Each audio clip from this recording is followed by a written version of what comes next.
oduu gaarii gurratti kan tolu of harka qabna misiraachoo mootummaan waaqayyoo dhiyaachuusaa himna.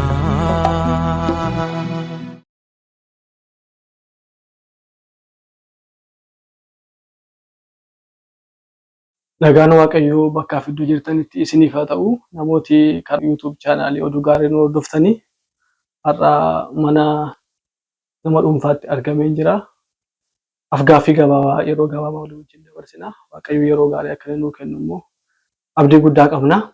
Isin warri jaallattanii hordoftanii immoo waaqayyo baraaf jireenya keessan haa eebbisu. Simannaa mana keessatti nu gootanii fi waaqayyo bara keessan jireenya keessan haa eebbisu. Itti gammannee irra ulfaadha. Anammoo carraa argadhee si wajjiniin afgaaffii gochuu kootti waaqayyotti guddaan gammada. Akkuma kana isinis immoo fedha qabeessa ta'uu keessanitti ulfaadhaan isiniin jedha galatooma. Waaqayyo isin haa eebbisu. Tibba darbee dhangaa guddaan Yuunaayitid Oromoo Evangelikal Church hundeeffama isaa waggaa 30ffaa sababeeffatee Minisootaa maqaa masoo Oromiyaa xiqqoon jedhamuun beekamtutti Juulaay 18 hanga 20tti gaggeeffamaa ture. Isarra turtaniitu deebitanii dhuftanii baga nagaan dhuftanii nagaan deebitanii dhufuu keessatti gammanneerra. Miyaasumaan daawwattoota keenya wajjiniin akka isaan isin baranii fi maqaa keessan irraa ka'aatii ofii keessanii ibsa. Tole, jalqabaa waaqayyo isin haa eebbisu jechuun barbaada. Gara mana keenyaa dhuftanii wajjin gaaffiif deebii gochuudhaaf waan dhuftaniif guddaan isin galateeffadha. Waaqayyo isin haa eebbisu. Eebbifame misgaanaa. Maqaan koo Luba Gammachiis Baqqalaa Faayisaan jedhama. Tole, ulfaadhaa. Akkuma isaan amma nu kaasanii Luba Gammachiis jedhamu. Waaqayyo isaan eebbisu. Eessatti dhalattanii? Ani kanan dhaladhe Wallaggaa Lixaa keessatti. Achumattanii barumsa koo baradhee sadarkaa high schoolitti aanaa Boojjii Dirmajii jedhamu mana barumsaa Boojjiittan baradhee achumattanis guddadhee isa booddeessi mana barumsaa koo ergan xumuree booddee deebi'ee hojii achumattan jalqabee kanaaf naannoo sana jechuudha. Baay'ee kanan ture, baay'ee kanan beekusi. Egaa hojiidhaan immoo Sinoodosii dhiyaa kan jedhamu keessattanii sadarkaa garaagaraatti hojjechaa ture.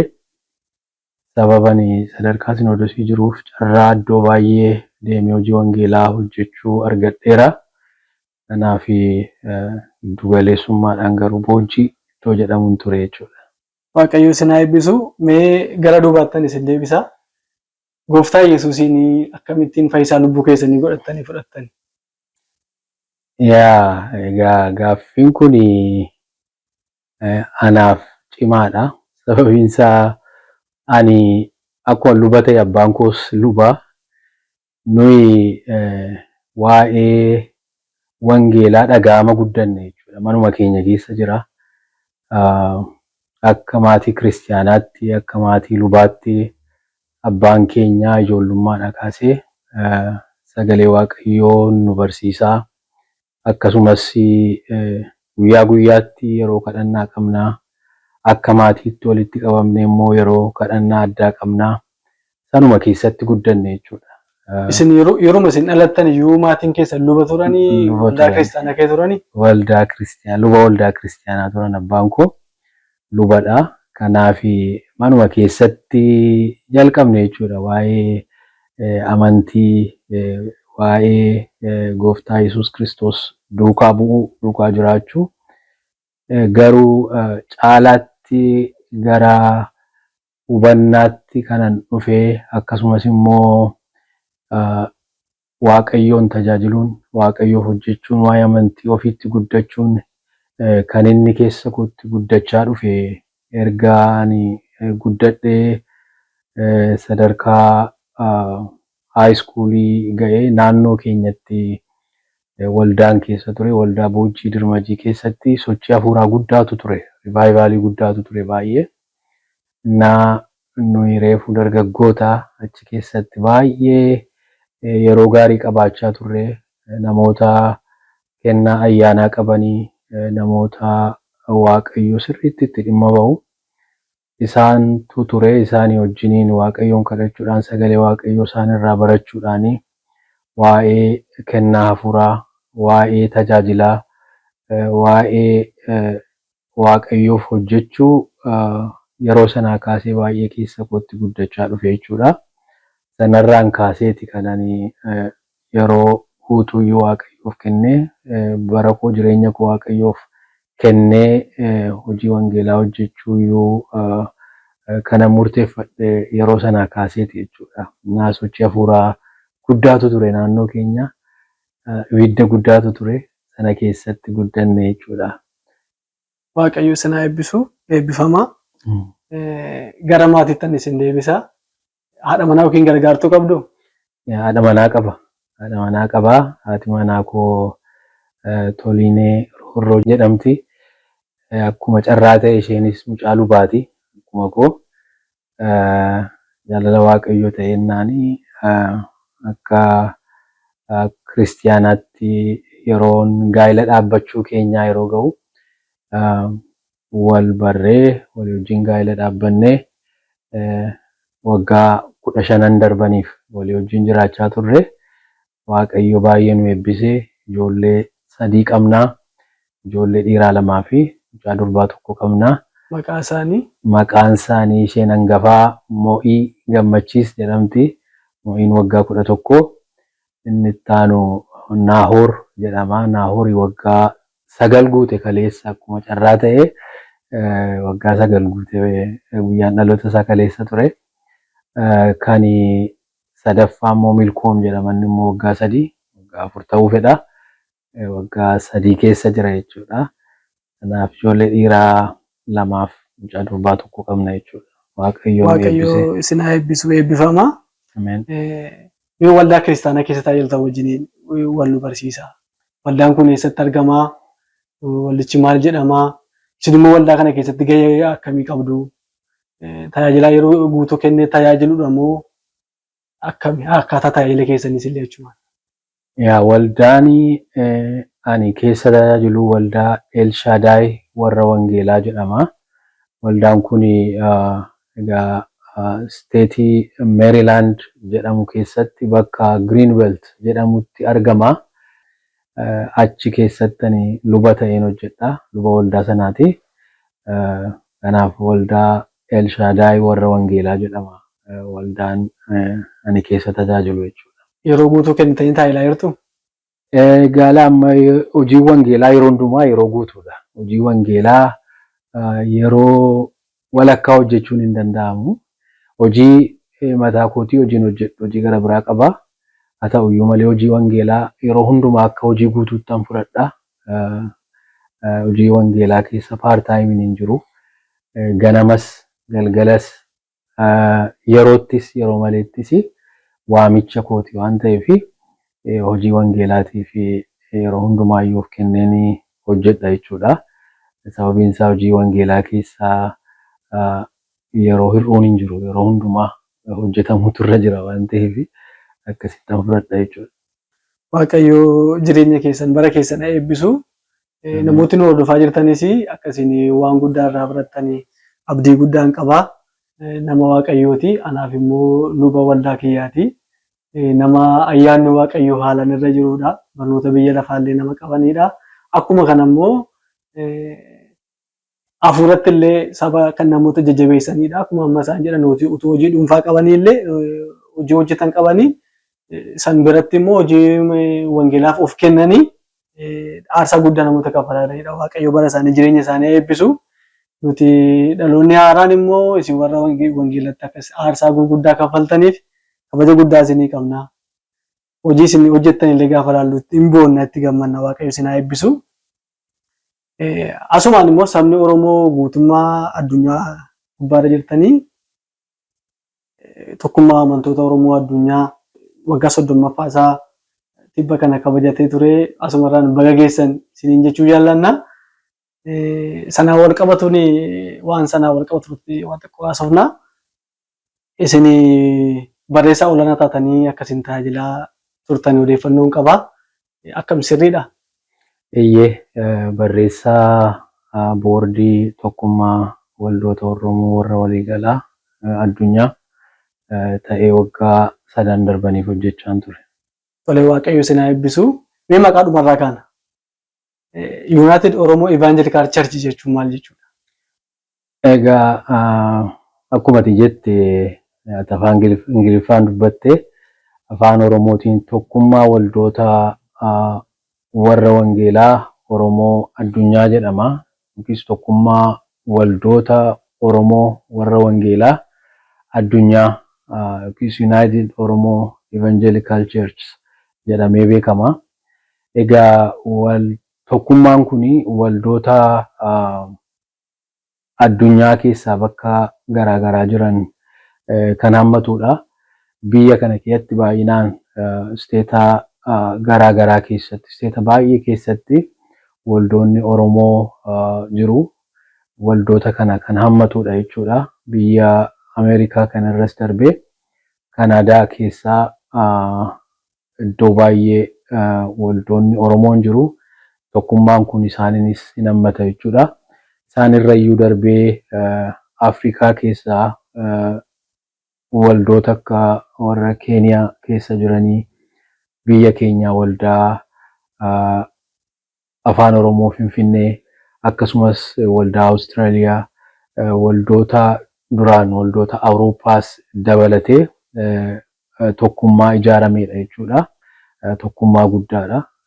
Kanaaf tokkummaan kun akka addunyaatti jennee haa fudhannu ka? Tokkummaan kun tokkummaa waldoota Oromoo waliigalaa addunyaarra jiraniiti. Addiilee mara kan hirmaachise jechuudha. Ulfaadhaa, Waaqayyo isin haa eebbisu. Yoom hundeeffame? Amma waggaa 30ffaa isaa kabajate yeroon yoom hundeeffame? Eessatti immoo hundeeffame? Egaa hundeeffamni isaa akkaataa jalqabbii waldoota Oromoo biyya Ameerikaa kana keessa jiran irratti hundaa'a. Sabni keenya egaa sababa garaagaraatii fi biyya isaatii bahee yeroo gara biyya kanaa dhufu, fakkeenyaaf baqattoota ta'anii akkasumas immoo barumsaa fi sababa garaagaraatiifis yeroo dhufanii amantoota kiristaanota ta'anii dhufu. Yeroo kana iddoo kana ga'anii yeroo wal arganii walitti siqanii walii wajjin waaqeffachuu jalqabu, walii wajjin macaafa qulqulluu qorachuu jalqabu. Akka kanatti jalqabni isaa. Kanaaf isumatti naannoo Minisootaatti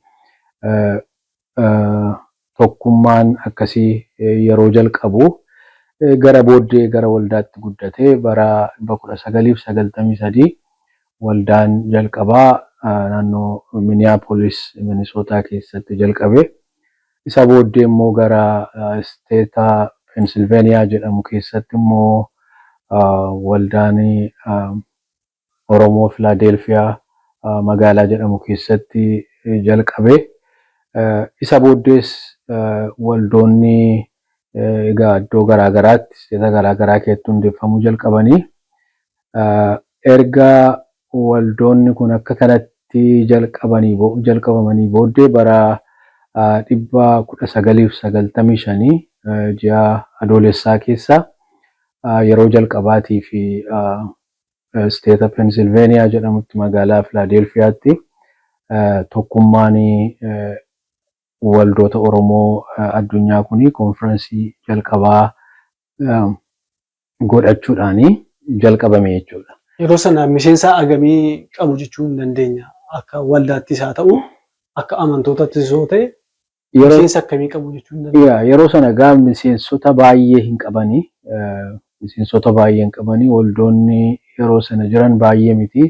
Garuu malee waldoota biyya kana keessa jiran qofatu hin ta'in waldoonni akka waldaa afaan Oromoo isheen Finfinnee fa'aa keessa jirtu, waldoonni Awurooppaa akkasumas waldoonni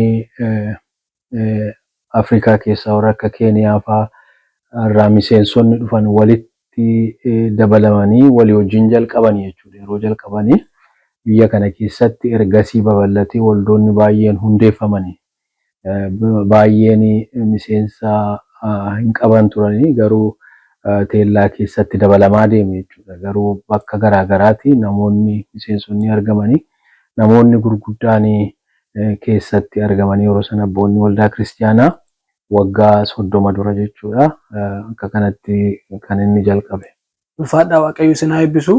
Kaayyoon hundeeffama isaa maal ture bu'uurri isaa? Egaa kaayyoon hundeeffama isaatii qofa akkuma isin jedhe amantoonni bakka garaagaraatti dhufan kuni walitti dhufanii walii wajjin Waaqayyoon waaqeffachuu barbaadu. Waldaa keessatti yeroo walitti qabamanii Oromoon gaafa faca'ee iddoo garaagaraa jira waan ta'eef tokkummaa dhaabbatanii immoo walitti siqanii walii wajjin tokkummaadhaan Waaqayyoof hojjechuu Waaqayyoon waaqeffachuun fedhaa amantoota yeroo sanaa keessas warra yeroo ammaa jiran keessas jira.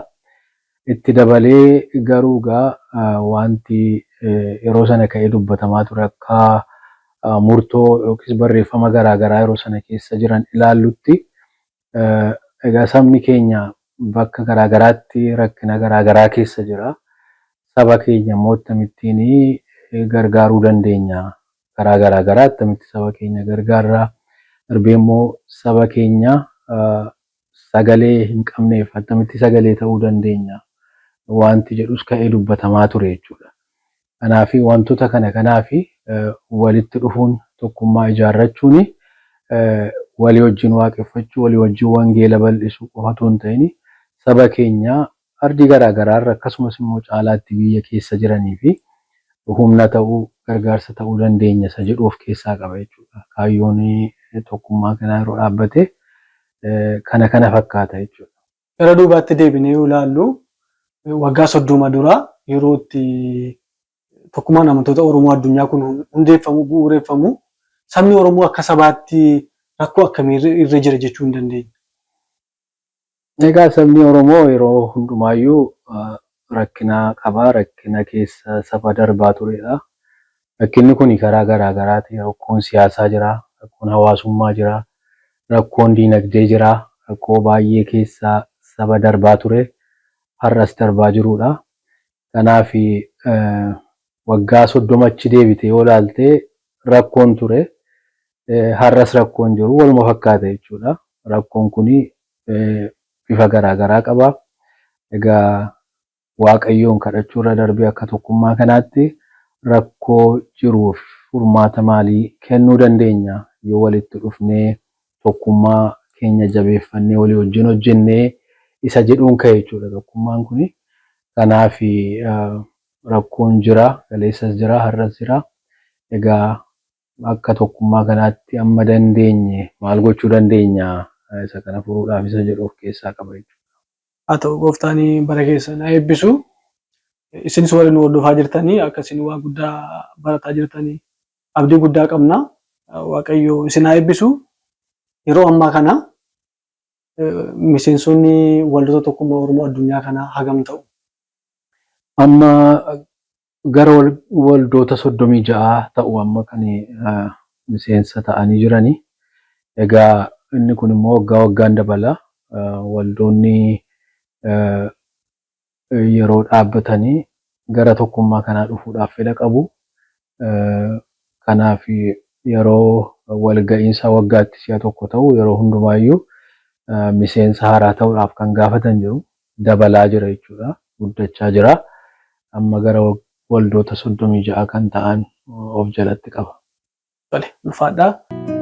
Oduu gaarii gurratti kan tolu of harka qabna. Misiraachoo mootummaan Waaqayyoo dhiyaachuu isaa himna.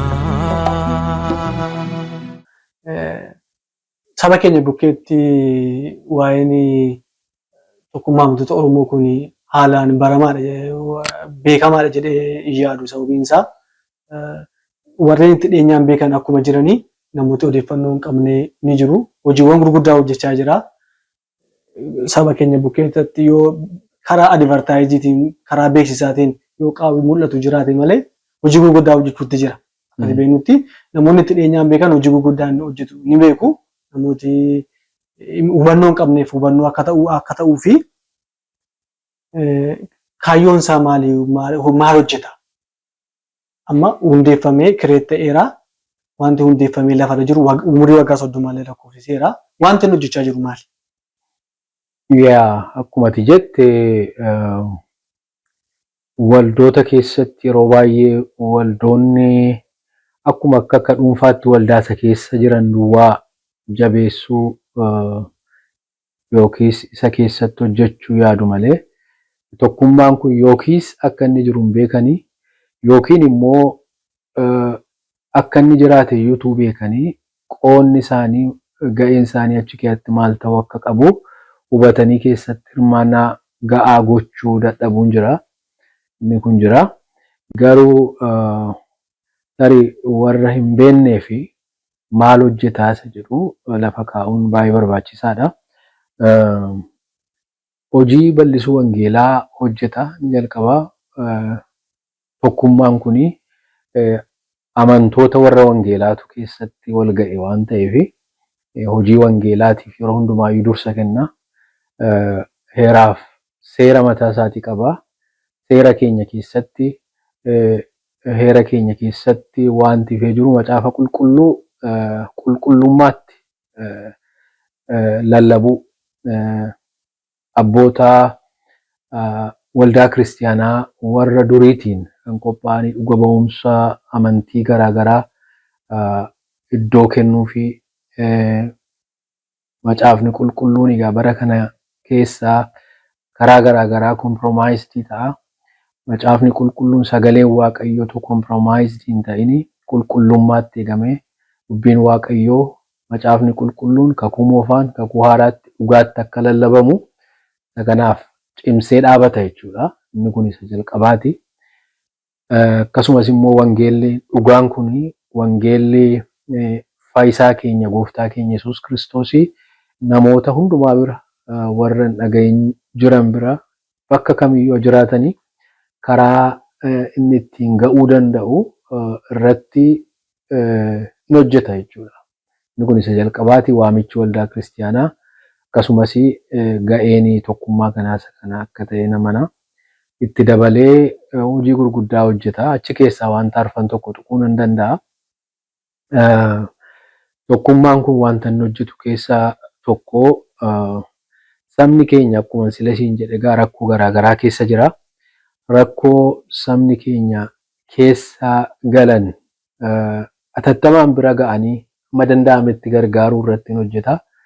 Sababa kanaatii fi bara 2021 jechuudha. Dhaabbata tokkoof jalatti hundeesse jechuudha. GCA jedhama afaan Ingiliffaatiin. Global Christian in Action jedha dhaabi kuni.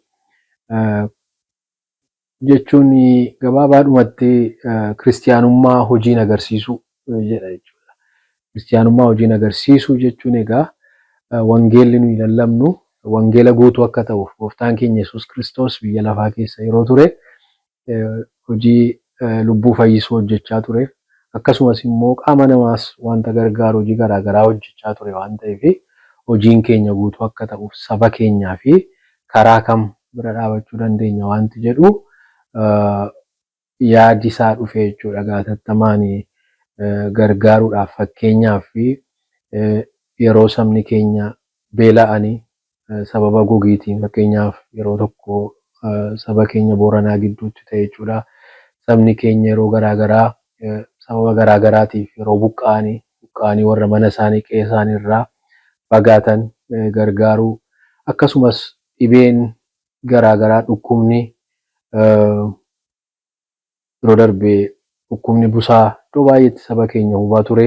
Kanaaf saba keenya bira karaa danda'ame ga'u jechuudha.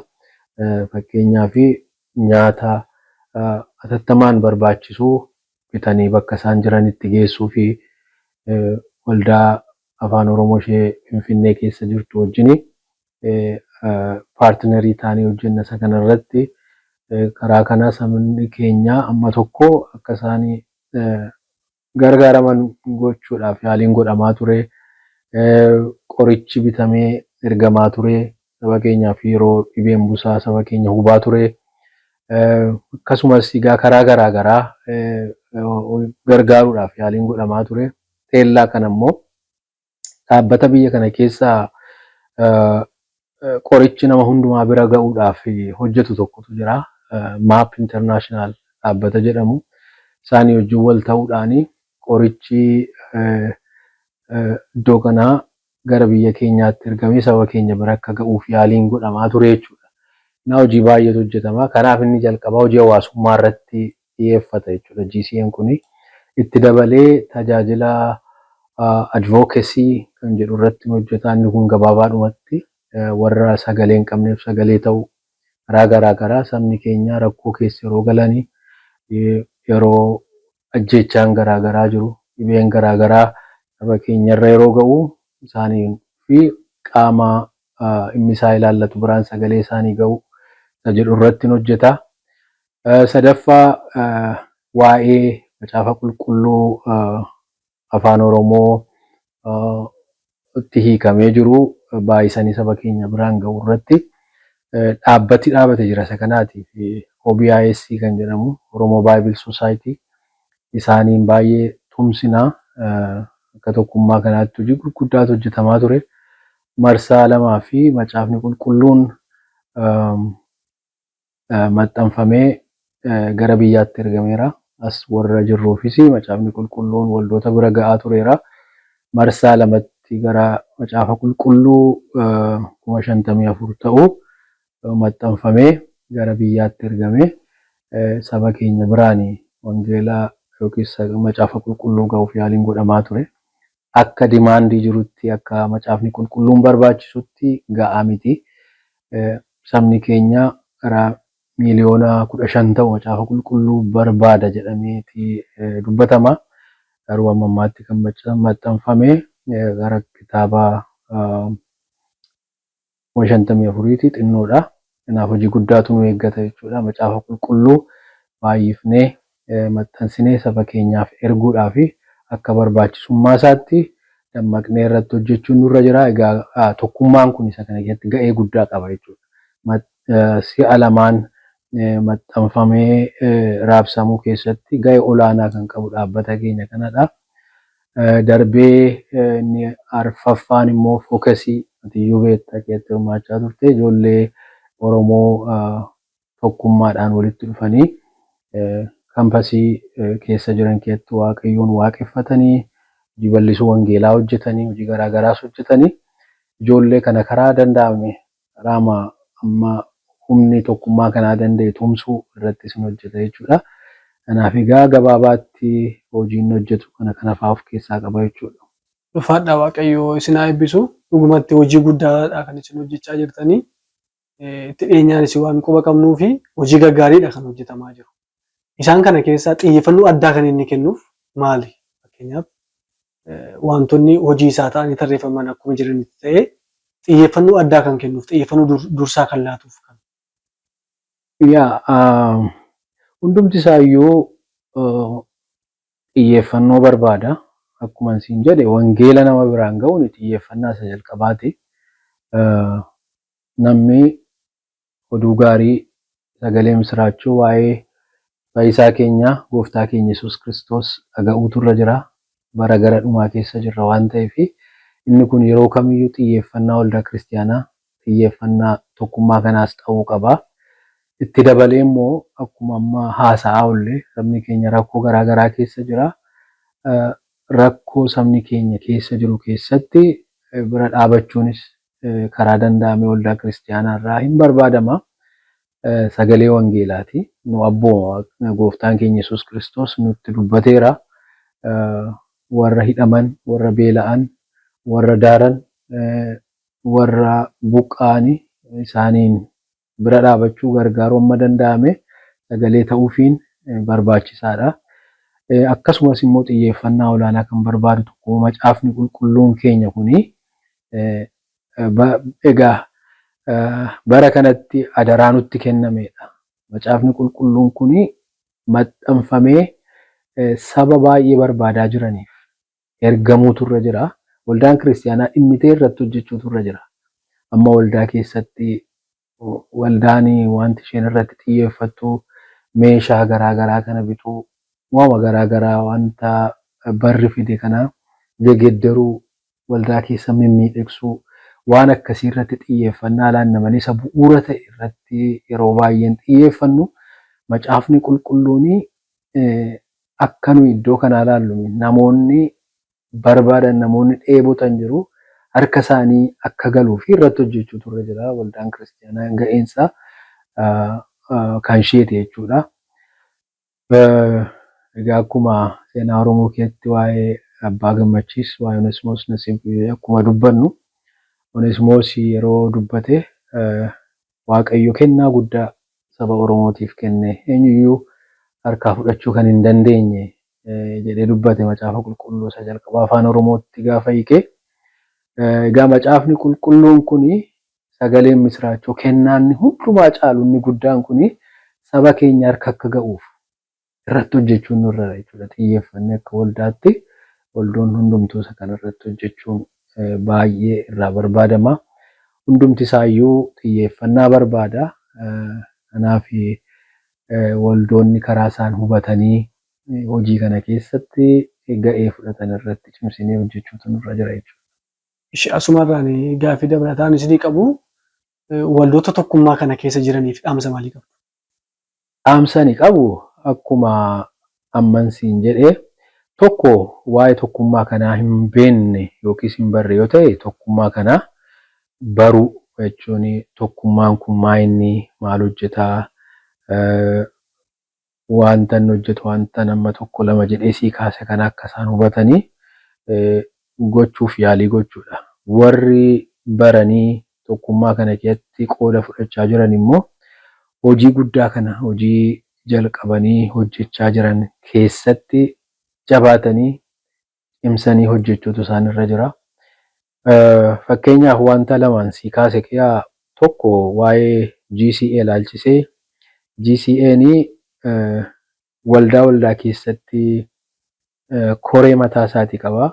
Waldoota amma maqaa siidhee hundumaa keessatti egaa hundumtuu wal faana hundeessanii irratti hojjechaa jiru inni jedhu akka gaaffiitti taa'ee, garuu akka qajeelfama jiruutti waldoonni hundumtuu koree qabaachuutu irra jira. Koree GCA jechuudha.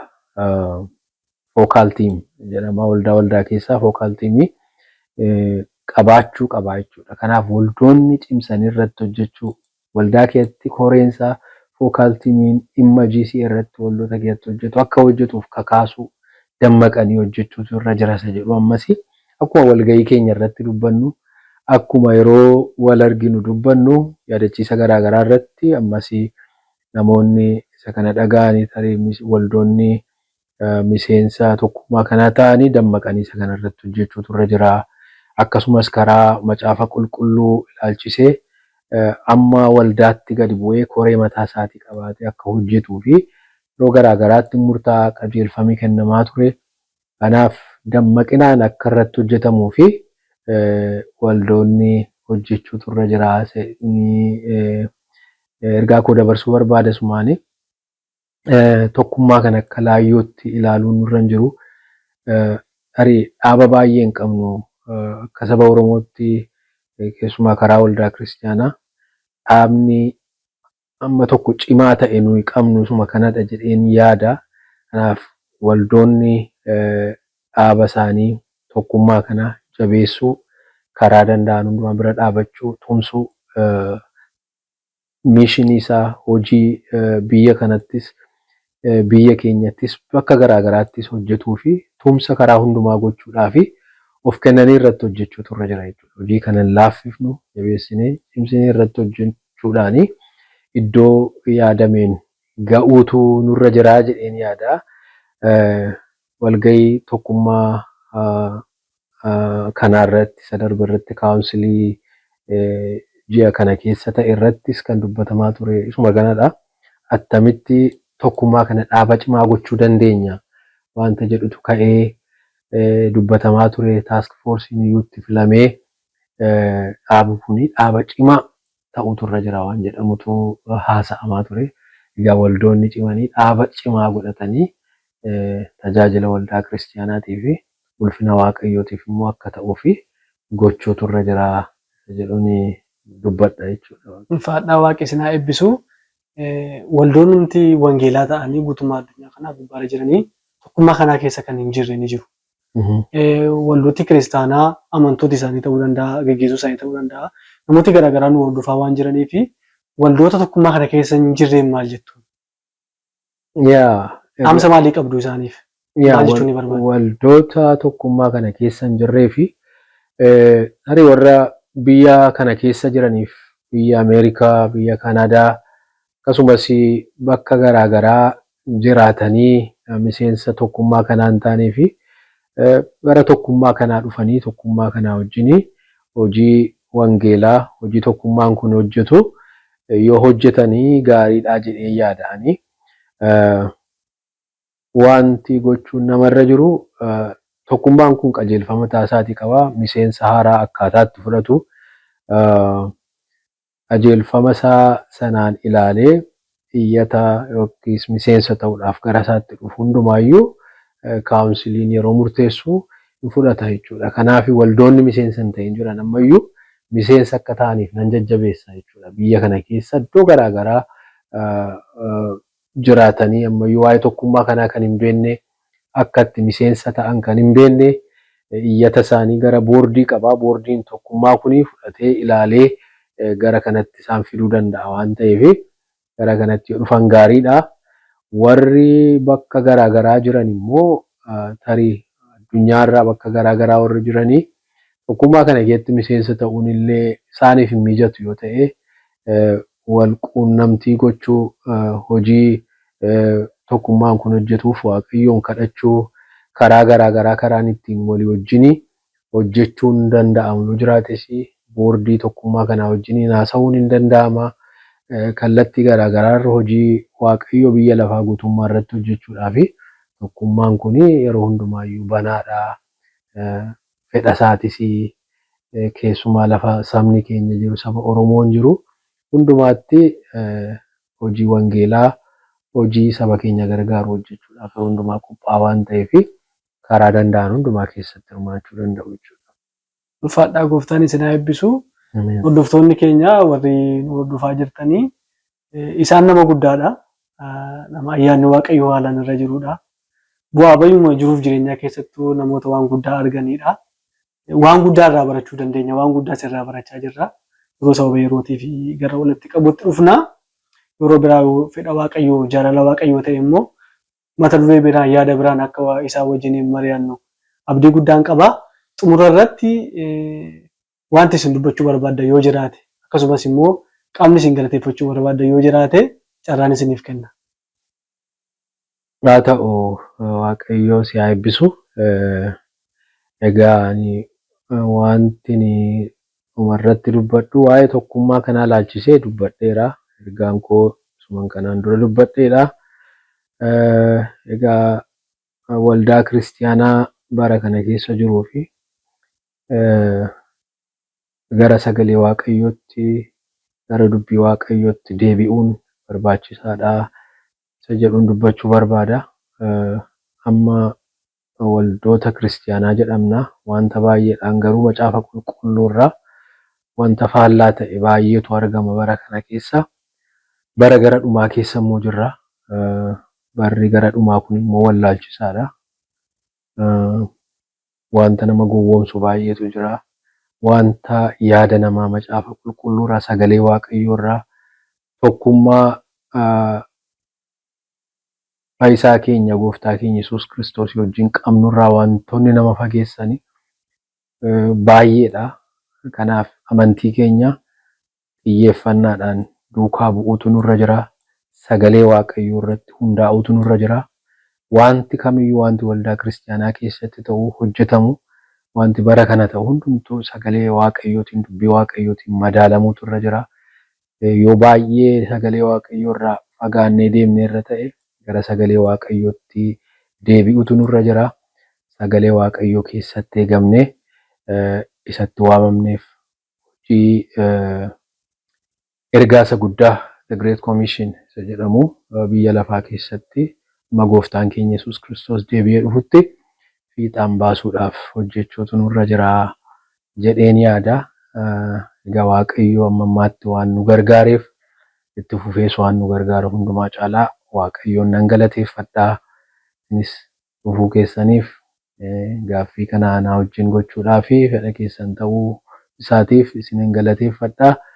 Maatii koo haala hundumaa keessatti amma sadarkaa kanaatti hojii Waaqayyoo wajjin hojjechaa jirruu fi haadha manaa koo, ijoollee koo, maatii koo warra kaan hundumaa galateeffadha. Kanuma jechuun barbaada egaa Waaqayyo isin haa eebbisu. Ulfaadhaa Waaqayyo bara keessan haa eebbisu. Dhugumatti akka warra barattanii abdii guddaan qaba. Waaqayyo isin haa eebbisu, eebbifamaa. Isinis ammas irra deebinee jennaa fedhii qabeessa taatanii mana keessanitti nu simattanii akkasii wajjiniin afgaaffii goonuu fi fedhii qabeessa ta'uu keessaniif Waaqayyo bara keessan jireenya keessan haa eebbisu. Carraa kan argannee si wajjin haasa'uu keenyatti baay'ee gammachuu guddaa qabna. Namooti carraa qaamaan isin faana ta'anii haasa'uuf carraan arganne immoo kunoo karaa kanaan carraa isin argataniiru. Kana Gooftaatti guddaa gammanna. Isinillee eebbifama. Sagantaa keenya kana egaa asumatti walitti qabna. Waaqayyo iddoo isin jirtanitti bara keessan jireenya keessan haa eebbisu. Akkuma kana kaameraadhaan nu gargaaruudhaani kan waliin ture obboleessi koo sanyii yaadataa yookiin Biraanuu Waaqayyo bara kee jireenya kee haa eebbisu. Akkuma kana daayirektara sagantaa keenyaa ta'uudhaan akkasuma poosteroota garaagaraa nu hojjechuuf hojii karaa miidiyaa oduu gaariitiin YouTube chaanaalii oduu gaariin isin bira ga'u yeroo mara itti dhiyeenyaan kan hojjechaa jiru obboleessa koo Yoonaas Geetaachoo Burqaa Graphics and Advertising guddaa galateeffachuu barbaada. Akkuma kana hojiiwwan viidiyoo keenya edit gochuudhaan kan nu gargaaru obboleessa koo Saamu'eel Girmaa Kaaninus Graphics Waaqayyo bara kee jireenya kee haa eebbisu. Warri nu wajjin turtan eebbifamaa. Yeroo gaarii isiniif haa ta'u. Yeroo biraa sagantaa biraan amma wal agarrutti Waaqayyo bara keessan jireenya keessan haa eebbisu.